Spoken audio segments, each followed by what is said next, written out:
Nintendo has announced two major limited editions of the Switch, one in the US themed around Mario's colors, and a second in Japan themed around Monster Hunter. Due to the timing and price of such editions of the console, many have speculated that if Nintendo is planning a mid-generational upgrade to the Switch, it won't release anytime soon. Now, whether the reveal of these special editions holds any weight against a Switch 2, Super Switch, Switch Pro, or whatever Nintendo decides on naming the unit doesn't change the over 2 years' worth of information that has been making the rounds regarding a new Nintendo console. And besides, Nintendo has released special editions of the DS and 3DS before their generational updates as well.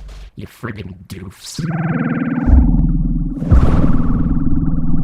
In 2019, Nintendo silently released a refresh to the Switch-based unit, likely as a response to the hardware-level exploit that allowed users to hack their consoles easily. This newer version of the Switch was known to have slightly faster loading times and significantly improved battery life. This was achieved, in part, due to the change in what's called an SoC, or System on a Chip, that runs the entirety of the Switch's software. Nintendo partnered with NVIDIA for the Switch, and the lineup uses a variation of a chip type called the Tegra X1, an ARM-based processor used in NVIDIA's own Shield line of devices. With the base model Switch vulnerable to exploit, Nintendo upgraded Switch units to the newer Tegra X1 Plus SoC, being entirely backwards compatible, but with a lower power draw and higher overall compute efficiency in older software. Following the release of the X1 Plus units, then being codenamed Mariko, electronics vulnerability researcher Mike Heskin explained on Twitter how Nintendo is able to push the same software to a variety of different hardware configurations and see similar results across the board. Heskin claims that while at the time there was no known information related to a complete hardware refresh using entirely new processing units, there was evidence to suggest that Nintendo had already started supporting unreleased configurations of the Switch lineup, however. In an attempt to explain, I will try and simplify what Heskin said on Twitter. Effectively, within each release of the Nintendo Switch operating system, being the software that runs the console and allows for games to be played, there are profiles that allow the software to be run on different versions of the Nintendo Switch hardware. This is done so that things like the Switch Lite will remain compatible with everything the normal Switch can do. However, since Switch Software version 5, which was released on March 13th, 2018, other unreleased versions of the Switch hardware have also been supported. Some of these units were hardware released exclusively to game developers. However, one in particular, codenamed Calcio, appeared to be entirely unknown at the time. This Calcio unit appeared to contain double the RAM, or memory, of previously released Switch units, and a smaller SoC process, meaning the used processor could be made smaller, allowing for lower power draw and possibly higher efficiency. We're going to return to that a little later. Now, a Korean message board named Klein went viral in Western circles due to a publication of a rumor related to a new Switch unit that was published in January of 2020. A rough translation of the post is as follows, quote, "This information is from China.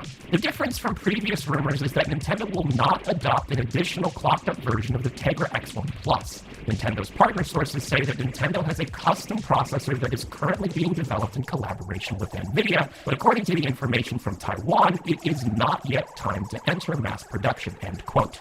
This hearsay asserts that Nintendo's next hardware will not be utilizing the Tegra X1 series of system-on-a-chips, or SoCs, and instead will include a new, custom processor developed in-house in collaboration with NVIDIA.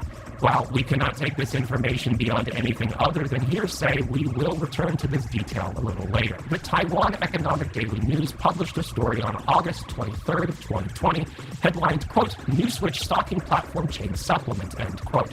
The article discusses the manufacturing process of the Nintendo Switch in China, and how that process has been affected in the previous 9+ months, both by a global pandemic and by the introduction of a new hardware configuration. A rough translation of the article reads, quote, "It will start stocking as soon as the fourth quarter of that year. It will come out early next year. It is reported that the new Switch is more interactive and has better picture quality and is expected to set off a hot sale again," end quote. The following day, Bloomberg News was able to corroborate the source and added with, quote, "Nintendo Corporation plans to debut an upgraded model of its Switch console next year, along with a lineup of new games, though the specifications of the new machine have yet not been finalized," end quote. In October of 2020, the Chinese economic report UDN added to the supply supply chain story by suggesting that Nintendo was both investing and tooling with mini LED displays for the next Switch hardware. Again, a rough translation of the report. Quote, Nintendo has recently begun preparations for the production of the next generation Switch to be launched next year, planning to introduce the most popular mini LED display technology and come to Taiwan to find Innolux to supply it, breaking the previous Switch from Sharp and Japan Display Corporation, or JDI, two major Japanese manufacturers supplying displays. In the past, Switch panels were mainly supplied by two Japanese companies, being Sharp and the Japan Display Corporation, with IGZO Technology panels. Innolux has entered the Switch game console supply chain with mini LED displays. This is the first time that a Taiwanese manufacturer has supplied Nintendo's key panel components, end quote. Switch units until now have utilized LCDs, being a cheaper display technology. Mini LEDs, however, do come with their advantages, including higher contrast range, lower power draw, and a mitigated halo effect seen when bright objects are seen on a dark background. In December of 2020, Polygon published an interview with Doug Bowser, president of Nintendo of America, and Polygon pushed on these claims, asking, quote, obviously rumors of a Switch Pro have basically been floating around for years at this point. You know, for a while it was alongside the Switch Lite, and then that didn't end up happening. These days, hardware strengths is all the rage. Nintendo has never been one to push hardware, but obviously at this point, a 720p handheld screen is getting a bit creakier. How does that match with Nintendo's long-held strategy of updating the hardware after, say, 3 or 4 years, end quote? Bowser responded with, quote, yeah, a couple of thoughts there. There were a few questions in there. Let me just break them down. First, we're always looking at technology. And as we know, technology is consistently evolving and changing. And we're always looking at what is coming to determine how we can enhance and improve the gameplay experience, and whether that's on a current platform or whether that's on a future platform. However, we also see right now, and we just talked about, that the momentum on Nintendo Switch and Nintendo Switch Lite in the 4th year is strong. And we believe we're changing the trajectory of another typical console life cycle. First, the hardware form factor obviously is something. But then the way we build games onto the platform and the way partners build games onto the platform is really what matters, and the experience that you will have when you play. So that's what we'll continue to lean into as we go into really what will be the 5th year of Nintendo Switch. And as Mr. Furukawa, president of Nintendo, mentioned in his corporate management policy briefing, we believe that it's just at the midpoint of this life cycle on this platform. Right now, with the momentum that we have, our focus will be on these existing form factors, end quote. Bowser is a corporate executive, and this is an expected non-answer. Unfortunately, there is very little to glean from this response, aside from the confirmation that yes, Nintendo is experimenting with new hardware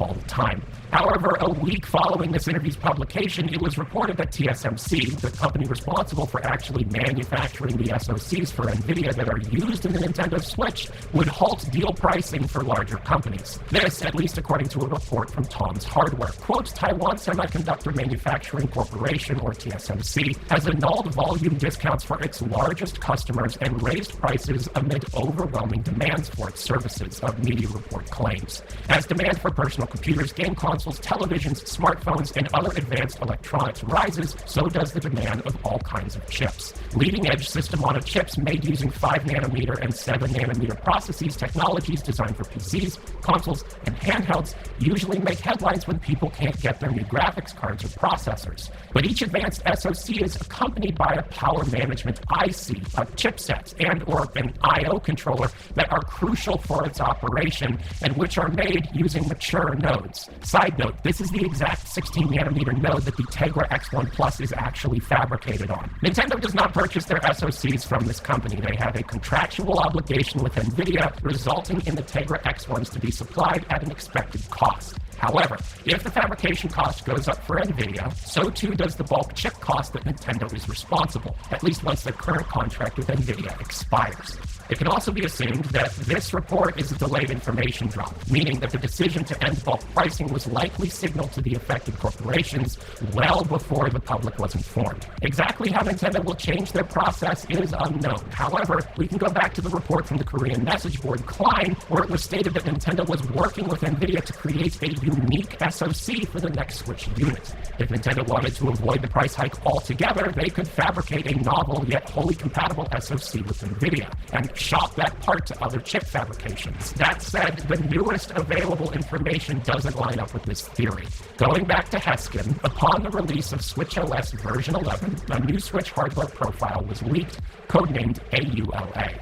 According to a series of tweets made by Heskin on January 9, 2021, AULA supports a mini LED display tied to a new panel manufacturer. However, this system still runs on the same Tegra X1 Plus SoC with 4 GB of RAM seen in the released Switch hardware. There are a few differences here. First, the RAM appears to be fabricated on a smaller process, allowing, again, for lower power draw and likely higher efficiency. Although the system is quoted to house the same Tegra X1 Plus SoC, the existence of a Realtek branded DisplayPort to HDMI converter chipset is called into question. To quote Heskin directly, quote, AULA will feature an improved display of some sort, and it bundles a DP to HDMI chip from Realtek. Communication with this chip is done by NV Services, a system module using both new IOCLTs for sending and getting panel messages via the DisplayPort auxiliary. End quote. So let's back up. I know that was complicated. NVIDIA sells their own line of products that utilize the Tegra X1 Plus SoC. The line is called Shield. In late 2019, the NVIDIA Shield TV was updated to include a feature called AI upscaling, which allowed the unit to process the image into an impressive 4K output. Now, at the time of writing, this feature still only supports video playback. However, the results are dramatic and highly praised. This feature, the AI upscaling using NVIDIA's own DLSS 2.0, appears to be packaged into both this refreshed SoC and the DP to HDMI chipset from Realtek. Nintendo could allow the system to process the image after rendering, upscaling it to a respectable 4K with very little overhead. Then you have the case of Nintendo underutilizing their hardware that they already have, and they have been doing this since day one. In the current Switch, in the Switch Lite, and in the Day 1 Switch, all of the units are underclocked and undervolted. It is possible to hack a Switch unit and install a program called sysclk. When activated, this program will run on top of any game and allow you to overclock your system. This overclock can be achieved because Nintendo is using nearly half of the available speed of the Tegra X1's CPU clocks and 75% of its GPU clocks. If Nintendo were to pair a DLSS-equipped HDMI output with a fully spec'd and utilized modern Tegra X1 Plus SoC or compatible chipset, they could easily achieve a believable 4K image. The Switch Pro, Super Switch, or whatever Nintendo ends up calling the unit would have its selling point with very little cost increase for Nintendo. It's fucking genius.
The Super Switch because I like that name. I don't have any naming information. I don't even think Nintendo knows what they're naming it. Stop reporting on stuff without checking your sources, gaming news websites, you bunch of doofs.